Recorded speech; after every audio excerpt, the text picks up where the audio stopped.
an arrangement for chemistry class. So there are only few number of participants, those who have joined, because rest of the students of commerce will be having their class as usual, and we are here to engage our class. uh, those who are having chemistry, we are here to engage our classes here.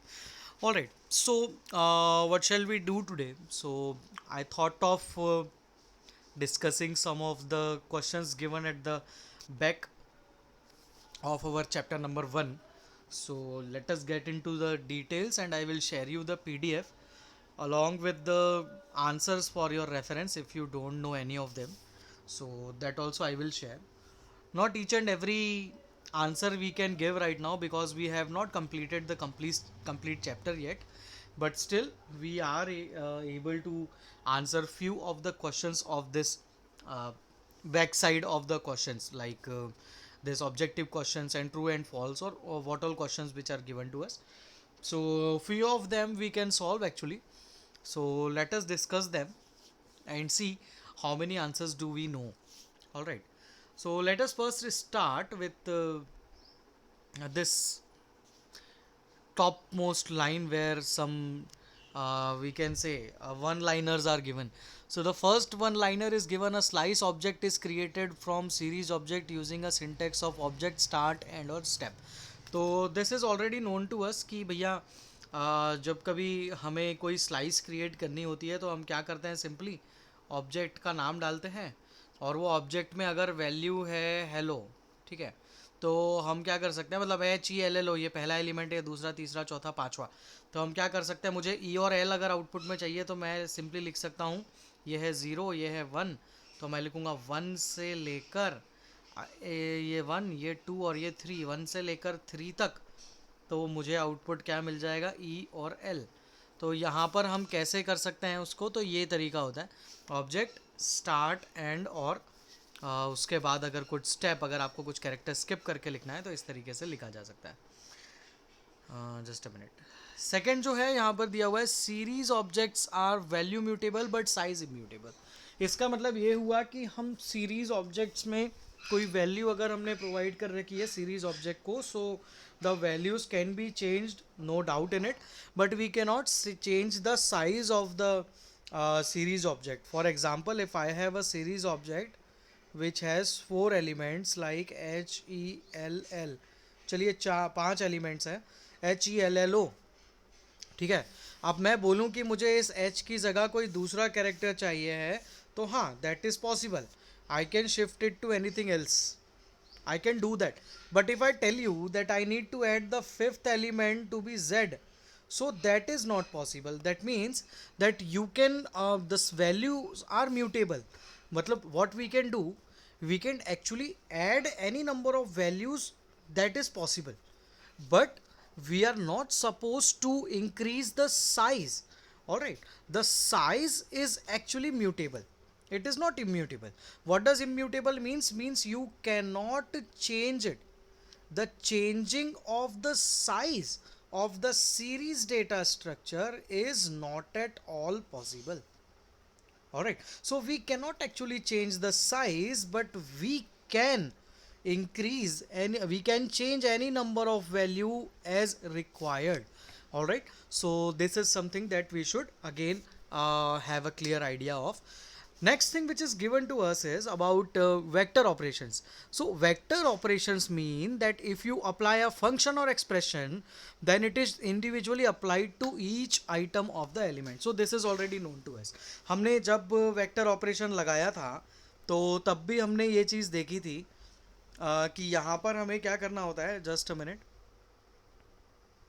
Eraser, हाँ, vector operation लगाते time भी हमने एक चीज़ को देखा था कि as soon as we write the name of the object, the name of the object is obj1, and if I write the value to be greater than 5, so if I have a table which has 0 1 2 3, this is the series object which contains value 4 5 6 7.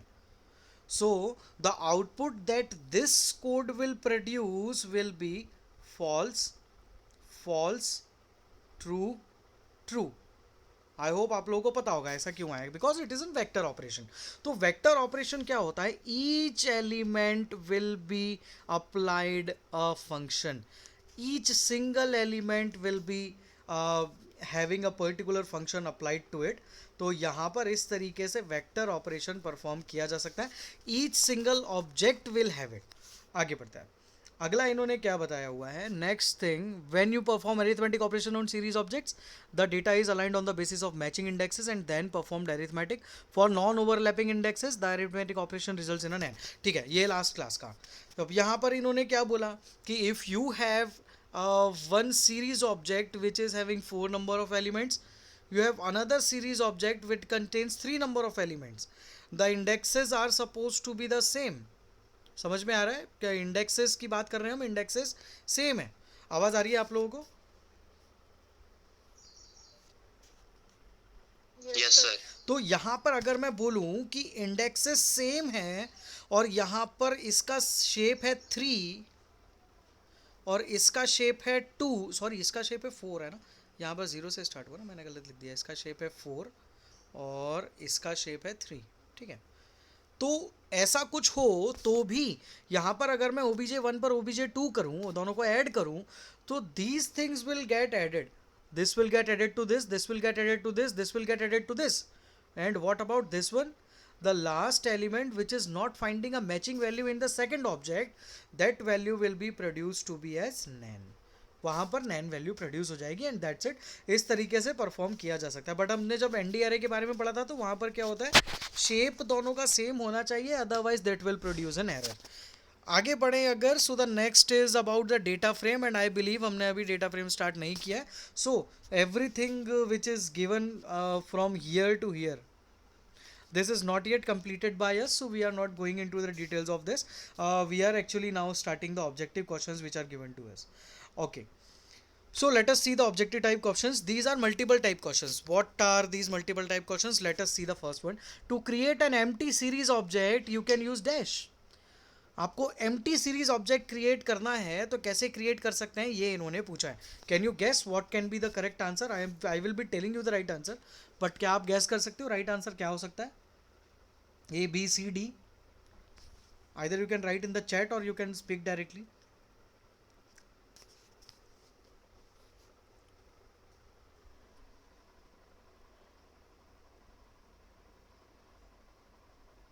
Anyone? Any guesses? A. A. Preeti and Deepraj, I think you are right. The answer is C. A देखो, A में क्या है, यहाँ पर जो इन्होंने provide कर रखा है ना, PD डॉट सीरीज फंक्शन और ब्रैकेट में empty, तो empty ऐसा हम लिख ही नहीं सकते. There is no such function, means no such argument that can be passed like this. तो empty ऐसा लिखकर पास नहीं किया जा सकता. ठीक है, so definitely this is not the answer, क्योंकि इस तरीके से पास नहीं कर सकते. वो तो उन्होंने बस क्या किया कि यहाँ पर empty टर्म यूज़ करी थी ना क्वेश्चन में, तो उन्होंने यहाँ पर एक ऑप्शन भी ऐसा दे दिया जिसमें empty हो, तो शायद हम ऐसे कंफ्यूज हो जाए और हम रॉन्ग आंसर को करेक्ट टिक कर दें. तो empty एक्चुअल में होता नहीं है, इसलिए empty is not the correct answer. Alright, अब देखो यहाँ पर सेकंड दिया हुआ है इन्होंने np.nan. अब भैया जब मैंने np.nan लगा दिया तो nan वैल्यू अगर किसी मेरे सीरीज ऑब्जेक्ट की मैं बात करूँ और उसमें 0 इंडेक्स पर नैन वैल्यू है, तो क्या ये एम्प्टी हुआ? ये एम्प्टी नहीं हुआ. ये तो खुद नैन वैल्यू है, मतलब कुछ वैल्यू तो है ना उसमें, तो नैन भी आंसर नहीं हो सकता. मतलब एक बात तो पक्की है कि भैया ये आंसर नहीं है, ये आंसर नहीं है. जब ये दोनों आंसर नहीं है तो ऑल ऑफ दीज के तो कोई चांस ही नहीं उठते. तो ये भी हट गया. तो बचा क्या हमारे पास? So we are left with only one option and which is PD dot series. जैसे ही हम इस तरीके से लिखते हैं PD डॉट सीरीज फंक्शन, तो एक एम्प्टी या ब्लैंक, कुछ भी बोल सकते हो, ब्लैंक या एम्प्टी सीरीज ऑब्जेक्ट क्रिएट हो जाता है. सो आंसर इसका आएगा PD डॉट सीरीज. नेक्स्ट की बात करते हैं. टू स्पेसिफाई, इसको पहले मिटा देता है. To specify data type int16 for a series object हम क्या लिख सकते हैं? अब उन्होंने बोला है कि आपको सीरीज ऑब्जेक्ट प्रोवाइड करना है int16 किसी डेटा टाइप को, तो कैसे प्रोवाइड किया जा सकता है? एनी गैसेस, इसका गैस करके देखो क्या हो सकता है। देखो ऑल ऑफ द अबव तो डेफिनेटली नहीं है, ठीक है, बचे हुए तीन में से ही कुछ आंसर है। वाइल्ड गैसेस कुछ भी चलेगा, गलत भी सही। ए, ठीक है, I got one answer to be A. Anybody else, किसी को और कुछ लगता? ए शायद। ए शायद। देखो जब हमने ये पढ़ा था ना, तो एक चीज़ ध्यान करो, मैंने जब पढ़ाया था तो मैंने आप लोगों को बोला था कि ये जो डी टाइप, जो ये डेटा टाइप होता है ना, जस्ट मिनट मैं लिख के बताता हूँ। ये जो डी टाइप डेटा टाइप होता है, ये जो हमने यहाँ पर यूज़ किया है, ये जो डी टाइप है ना, this is a part of नमपाई। ये जो डी टाइप है वो नमपाई का पार्ट है। ठीक, एक चीज़ ध्यान रखना, ये नमपाई का पार्ट है। और जब ये नमपाई का पार्ट है, डेटा टाइप अलॉट करना जब नमपाई का पार्ट है, तो वहाँ पर हमको लिखना पड़ेगा N P dot D type. अब हम N P dot D type की जगह नमपाई डॉट डी टाइप भी लिख सकते हैं, कोई दिक्कत वाली बात नहीं है। क्योंकि अगर मैंने ऊपर लिखा है इम्पोर्ट नमपाई, अगर मैं लिखता हूँ इम्पोर्ट पांडास, तो मुझे हर जगह पांडास लिखना पड़ेगा।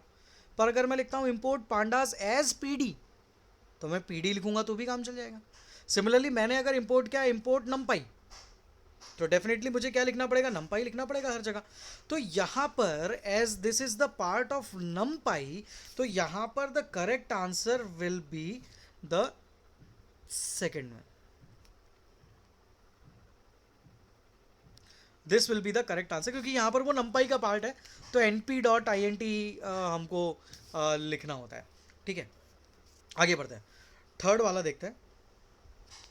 To get the maximum number of dimensions of a series object dash attribute is displayed. कितने नंबर ऑफ डायमेंशंस हैं, किसी एक सीरीज ऑब्जेक्ट के कितने डायमेंशंस हैं, ठीक है, मतलब कितना बड़ा है वो सीरीज ऑब्जेक्ट, तो वो हम कैसे पता करते हैं। देखो इंडेक्स तो एक कंप्लीटली डिफरेंट थिंग है, ठीक है, इंडेक्स एक कंप्लीटली डिफरेंट थिंग है। एन डिम लग रहा है डायमेंशन से रिलेटेड, बट देखते हैं। आइटम साइज क्या होता है पता है? आइटम साइज, जैसे कि मैंने एक सीरीज ऑब्जेक्ट बनाया ओ बी वन, उसमें 0 1 2 और इसमें वैल्यू डाल दी HEL, तो ये H कितनी बाइट्स ऑक्यूपाई कर रहा है 8, ये कितनी 8, ये कितनी 8, तो ये आइटम साइज है। ये 8 आइटम का साइज है, इस आइटम का साइज 8, इस आइटम का साइज 8, इस आइटम का साइज 8, सो डेफिनेटली ये नहीं है। जो साइज ऑब्जेक्ट होता है, वो साइज ऑब्जेक्ट हमें साइज बताता है कि आपका ये सीरीज ऑब्जेक्ट कितना बड़ा है। So the correct answer here will be size. एंडेम कंफ्यूज करने के लिए दिया हुआ है, एक बार एंडेम को एक बार आप लोग देखना एंडेम होता क्या है। आगे बढ़ते हैं। To get the size of a data type of the items in the series object you can display dash attribute. अब देखो size of the data type of the items, ठीक है, अब बताओ इसका आंसर क्या हो सकता है। ये क्या पूछ रहा है आपको कि आपके पास ओ बी वन नाम का ऑब्जेक्ट है, 0 1 2 वैल्यू है, HEL, H data type string है, E डेटा टाइप स्ट्रिंग है, L डेटा टाइप स्ट्रिंग है। अब इस स्ट्रिंग डेटा टाइप अगर ये 8 कैरेक्टर्स ऑक्यूपाई कर रही हैं तीनों, तो ये जो साइज़ आपको बताया गया, ये साइज़ हम कैसे पता कर सकते हैं? कौन सा डेटा टाइप हो, कौन सा इन चार में से एट्रीब्यूट हो सकता है जिसका यूज़ करके हम ये वैल्यू निकाल सकते हैं 8 bytes? Any guesses? Item size. Item size, exactly. तो यहाँ पर करेक्ट आंसर क्या होने वाला है, इधर पर करेक्ट आंसर होगा आइटम साइज। ठीक, to get the maximum, to get the number of elements in a series object. अच्छा, to get the number of elements in a series object, index से नहीं यार, देखो इधर है ना, ये वाले में एक काम करना, इसका ऑप्शन एक बार चेक करना, मैं आंसर्स आपको शेयर करूंगा। Either anything will be there, I think ndim is the correct answer. Sorry to be confused, but endim is the correct answer for this. All right, endim is the correct answer for this to get the number of dimensions. ठीक है, और यहाँ पर ये जो बोला है कि नंबर ऑफ एलिमेंट्स हमको निकालने हैं, तो नंबर ऑफ एलिमेंट्स निकालने के लिए हम साइज एट्रीब्यूट का भी पता करेंगे, तो उससे कितने नंबर ऑफ एलिमेंट्स हैं ये पता चल जाएगा। ठीक है, तो ये ध्यान रखना, नंबर ऑफ डायमेंशंस पता करने के लिए एनडी में यूज़ होता है, और साइज मतलब कि कितना बड़ा आपका सीरीज ऑब्जेक्ट है, HEL, कितना बड़ा आपका सीरीज ऑब्जेक्ट है वो पता करने के लिए आपके लिए साइज एट्रीब्यूट होता है, तो ये इसका आंसर साइज आएगा। ऑलराइट, आगे बढ़ते हैं। Question number 6। क्वेश्चन नंबर 6 दिया हुआ है, the to get the number of bytes of the series data dash attribute is displayed. कितने नंबर ऑफ बाइट्स ऑक्यूपाई कर रहा है आपका सीरीज ऑब्जेक्ट्स, तो वो पता करने के लिए सिंपल एंड बाइट्स यूज किया जाता है, नाम से ही पता चल रहा है। To check if the series object contains NaN values, अब इसका बताओ सेवेंथ का। आपको पता करना है कि अगर आपके सीरीज ऑब्जेक्ट में कोई नैन वैल्यू है या नहीं, ये पता करने के लिए कौन सा एट्रीब्यूट यूज किया जाएगा। What will be the answer from A B C D? Okay, I have got one answer A. Anybody else? A के सिवा कुछ और? अब देखो, एन बाइट्स हमने देख लिया, एन डिम हमको पता है, डी टाइप हमको पता है, तो बचा क्या? Simply we are left with only one option which is has nans. Has nans नाम से ही पता चल रहा है, हैज नैन मतलब क्या उसमें नैन वैल्यू है। So definitely the answer of this will be question number option number 7 which is has nans. ठीक, क्वेश्चन नंबर 8 देखते हैं। क्वेश्चन नंबर 8 थोड़ा सा जूम इन कर देता हूँ ताकि दिखने लगे। ठीक है, क्वेश्चन नंबर 8 हमसे पूछा है, to display third element of a series object S. अच्छा जी, इसका आंसर थोड़ा सा गैस करो और बताओ। थर्ड एलिमेंट आपको किसी सीरीज ऑब्जेक्ट का डिस्प्ले करना है। मैं एग्जांपल के लिए एक सीरीज ऑब्जेक्ट बना देता हूँ। इन्होंने क्या नाम लिया हुआ है? एस लिया है ना। मैं भी एक एस नाम का सीरीज ऑब्जेक्ट आपके लिए बना देता हूँ, और इस सीरीज ऑब्जेक्ट में ये वैल्यूज़ हैं P Y T H O N. आपको बोला है कि आपको कौन सा ऑब्जेक्ट एक्सेस करना है? थर्ड है, 0 1 2 3, ये वाला ऑब्जेक्ट आपको एक्सेस करना है। क्या लिखोगे?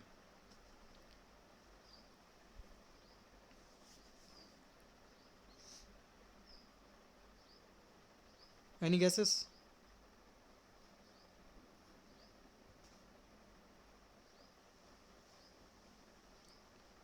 डी, एक आंसर आया डी। Anybody else? सी। चलो, सी और डी, दो आंसर्स आ गए। और कोई? सी और डी के सिवा किसी और को कुछ लग रहा है कि कुछ और भी आंसर हो सकता है?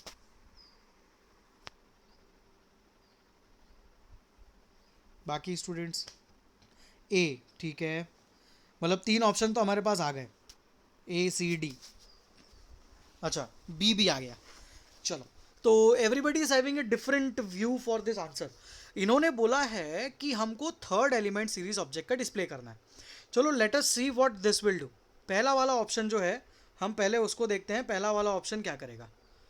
फर्स्ट ऑप्शन है एस, और ब्रैकेट में लिखा हुआ है ब्लैंक, और कहाँ तक जा रहा है? 3 तक। इसका मतलब ये होता है थर्ड एलिमेंट को हम काउंट नहीं करेंगे। तो किसको काउंट करेंगे? यहाँ। यहाँ क्या लिखा हुआ है? ब्लैंक। ब्लैंक लिखा हुआ है मतलब स्टार्टिंग से लेकर थर्ड एलिमेंट तक। तो स्टार्टिंग से लेकर थर्ड एलिमेंट की अगर हम बात करें, तो स्टार्टिंग कहाँ से हुई है? तो स्टार्टिंग हुई है यहाँ से। ये आंसर में आएगा पी वाई टी। और थर्ड एलिमेंट चूंकि यहाँ पर लास्ट एलिमेंट है, तो लास्ट एलिमेंट हम काउंट नहीं करते हैं, तो इसका आंसर आया पी वाई टी। तो क्या हमको पी वाई टी आंसर चाहिए था? नहीं, हमको चाहिए था थर्ड एलिमेंट आंसर। मतलब हमको आंसर क्या चाहिए था? हमको आंसर चाहिए था एच, पर आंसर क्या आया? P Y T. So definitely this is not the answer. Okay, अगला S of two. Second option दिया है एस ऑफ टू। चलो देखते हैं, अगर मैं एस ऑफ टू लेता हूँ, इस सीरीज ऑब्जेक्ट का नाम एस है, तो ये 0, ये 1, ये 2, तो आंसर आया टी। इसका आंसर आया टी। हमको टी नहीं चाहिए था, हमको एच चाहिए था। तो ये जो आंसर आया ये भी हो गया गलत। इसको देखते हैं, एस ऑफ 0 से लेकर, मतलब स्टार्ट से लेकर 2 तक, तो क्या 0 1 2, 2 आखिरी एलिमेंट है, तो आखिरी एलिमेंट काउंट नहीं होगा। तो आंसर आया इसका पी वाई। इसका आया पी वाई, इसका आया पी वाई टी, इसका आया टी। इसका आंसर चेक करते हैं। एस ऑफ, जस्ट मिनट, कहाँ लिखूँ, मेरे को जगह नहीं मिल रही। एस ऑफ 3, तो 0 1 2 और ये 3। So this will be the answer. यहाँ पर इसको आंसर लिखने से एच आंसर आ रहा है। So this C will be the answer. ठीक है, तो ये आपको पता होना चाहिए कैसे हम इनके आंसर्स प्रोड्यूस कर रहे हैं। ऑलराइट, क्लियर है? ये वाला क्लियर है कि नहीं? Yes, sir. यस सर, इतना ऐसे नींद में बोला। Yes, sir. ठीक है, ओके। चलो, to display the first three elements of the object S. अब देखो, अब यहाँ पर आप लोगों में से किसी एक का आंसर सही था इसके लिए, पर वो उस क्वेश्चन के लिए तो नहीं, पर इसके लिए फर्स्ट थ्री एलिमेंट्स आपको डिस्प्ले करने हैं एस सीरीज ऑब्जेक्ट के। अब बताओ, फर्स्ट थ्री, जीरो से इंडेक्स चालू होता है, फर्स्ट थ्री मतलब 0 1 2, ये आंसर आपको चाहिए। फर्स्ट थ्री एलिमेंट्स डिस्प्ले करने हैं, क्या हो सकते हैं guesses? Sir A. A, okay. Anybody else? A, एक आंसर आ गया हमारे पास, ए। कोई और? Any other option? अभी तो हमने करके देखा, पी वाई टी आंसर आ तो रहा था, इससे ही आ रहा था ना वो, एस ऑफ ब्लैंक कॉमा 3। तो आंसर क्या आएगा? 0 से स्टार्ट करो, 3 तक जाओ, और 3 आखिरी वैल्यू है तो आखिरी वैल्यू काउंट नहीं होती, तो कहाँ तक जाएगा? 0 1 2। तो ये हो गई ना फर्स्ट वैल्यू, ये सेकंड वैल्यू, ये थर्ड वैल्यू। तो ये आपका आंसर आ गया। आगे बढ़ते हैं। टू डिस्प्ले द, हाँ इसका आंसर बताना, to display the last 5 rows of the series object. Last 5 rows कैसे डिस्प्ले कर सकते हो? क्या हेड लगा के नीचे की 5 वैल्यूज डिस्प्ले हो सकती हैं? हेड लगा के तो नहीं हो सकती, हेड से तो ऊपर की होंगी। यहाँ पर क्या बोला है आपको? यहाँ पर बोला है आपको लास्ट 5, मतलब ये दो तो हमारे स्किप हो गए। हेड तो लगेगा नहीं, लगेगा तो टेल लगेगा।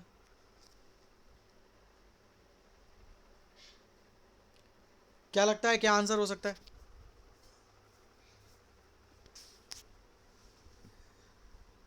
Guesses? So I have got an answer to be D.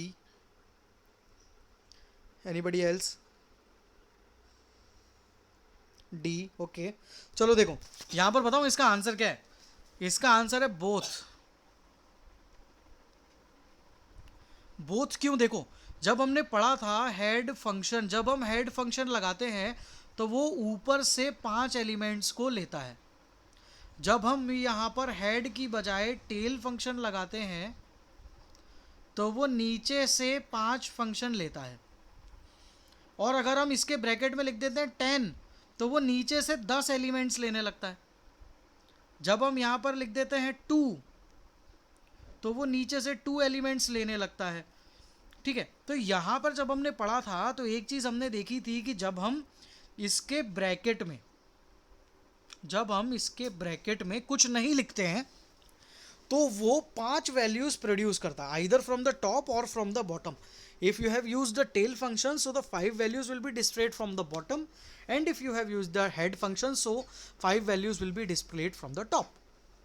और अगर आप ऐसा भी लिख देते हो तो आपने स्पेसिफाई कर दिया कि भैया 5 ही वैल्यू चाहिए, तो आंसर आना ही आना है। So this answer can be both, दोनों आंसर सही है, कोई भी गलत नहीं है।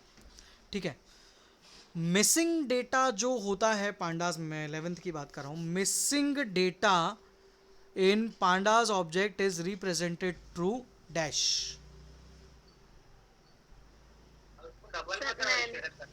नैन, ओके। मिसिंग तो उन्होंने कंफ्यूज करने के लिए दे दिया, ये तो है नहीं। नल, अभी तक हमने कहीं नल यूज होते हुए देखा नहीं। ठीक है, मिसिंग डेटा, हाँ ना, नन भी नहीं हो सकता, नन भी कोई टाइप है ही नहीं। तो हमारे पास जो ऑप्शन बचा वो था नैन, तो मिसिंग डेटा नैन से ही पता चलेगा। आगे बढ़ते हैं। If a data frame is create, चलो ठीक है, अब डेटा फ्रेम की बात आ गई, डेटा फ्रेम हमने पढ़ा नहीं, बात खत्म। इससे आगे हम नीचे के जितने भी हैं वो सब नहीं देख सकते। यहाँ पर फिल इन द ब्लैंक्स आपको दिए हुए हैं, ये फिल इन द ब्लैंक्स 9 तक, ये नीचे से लेकर ये सारे तो नहीं, पर ऊपर के 9 हम कर सकते हैं। ये आप लोगों का होमवर्क, ये आप लोग करके देखना कि ये 9 आप लोगों को बन रहे हैं या नहीं। और ये ऊपर के 5 ट्रू और फॉल्स 5, ये करके देखना। ठीक है, तो ये total 5 fill in the 9 fill in the blanks और 5 ट्रू और फॉल्स, ये आपको दिया हुआ है। चलो ये दो तो अभी अभी सॉल्व कर लेते हैं। देखो यहाँ पर लिखा हुआ series object is value mutable, series object is size mutable.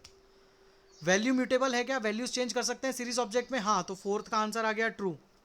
क्या साइज म्यूटेबल है, क्या साइज चेंज कर सकते हैं सीरीज का, नहीं कर सकते, तो आंसर आ गया फॉल्स। ठीक, बचे हुए भी देख लेना यार। तीसरा क्या बोल रहा है, while series object is one dimensional और data frame is multi dimensional, हाँ सही बोला उसने, सीरीज वन डायमेंशनल है और डेटा फ्रेम टू डायमेंशनल है, इसीलिए यहाँ पर थर्ड का आंसर ट्रू। सेकंड का ऑप्शन है both series and data frame are one dimensional, नहीं, सीरीज वन डायमेंशनल है, डेटा फ्रेम मल्टी डायमेंशनल है, तो यहाँ पर सेकंड का answer false. Panda series object can be thought of as a column और अ रो एसेंशियली, हाँ ठीक है, पांडाज ऑब्जेक्ट कॉलम या रो में ही बना रहता है, इसका आंसर आएगा ट्रू। अब बचे आपके पास, ये तो मैंने कर दिए, बचे आपके पास ये 9, ये 9 आपको करना है।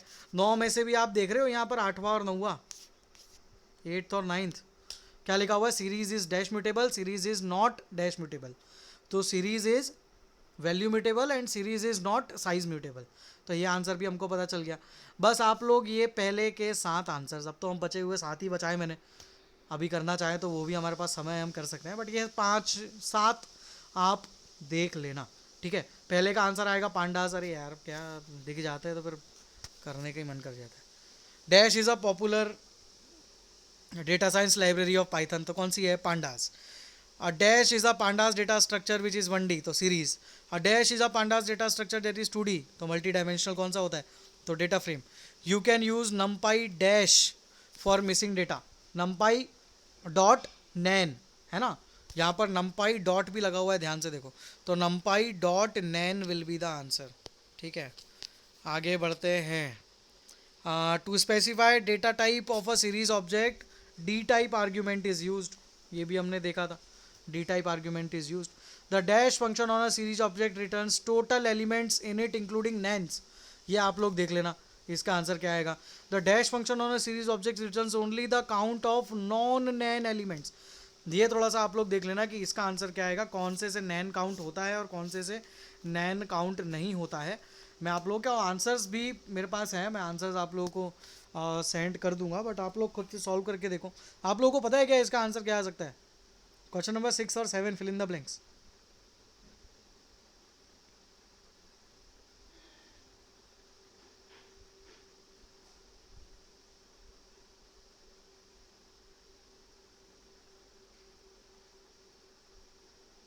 नहीं, 6 का हैज़ नैन फंक्शन रिटर्न नहीं, हैज़नैन क्या करेगा पता है, हैज़नैन बस ये बताएगा कि आपके, जैसे कि मैंने एक डेटा फ्रेम बनाया OB1, इसमें वैल्यू है 0 1 2, पहली है नैन, दूसरी है 1, दूसरी है 2, मैंने अगर यहाँ पर लगाया ना हैज़नैन, तो हैज़नैन आंसर देगा ट्रू, क्योंकि यहाँ पर नैन वैल्यू है, और अगर यहाँ पर वैल्यू होती A और मैंने लगाया होता हैज़नैन, तो अब आंसर आता फॉल्स। तो हैज़नैन सिर्फ ये बताता है कि आपके सीरीज डेटा स्ट्रक्चर में नैन वैल्यू है या नहीं, तो 6th का आंसर हैज़नैन नहीं आएगा। यहाँ पर ये एंडिम और जो साइज़ होता है ना, एंडिम और साइज़, इन दोनों में से कुछ आंसर्स आएंगे, एक बार चेक करना, मैं आपको आंसर्स शेयर कर दूंगा नहीं तो। So students, I think this is it for today, अब आज के लिए इतना ही काफ़ी है। मैं आप लोगों को आंसर शेयर कर दूंगा, ये PDF शेयर कर दूंगा और ये वीडियो भी शेयर कर दूंगा, ताकि कॉमर्स वाले स्टूडेंट्स भी इस वीडियो को एक बार देख ले, ठीक है। चलो, all right, so students, thank you so much for today's class, see you in the next class. Thank you, sir. Thank you, Thank you, sir. Thank you भाई, bye bye, Thank you, sir. Thank you.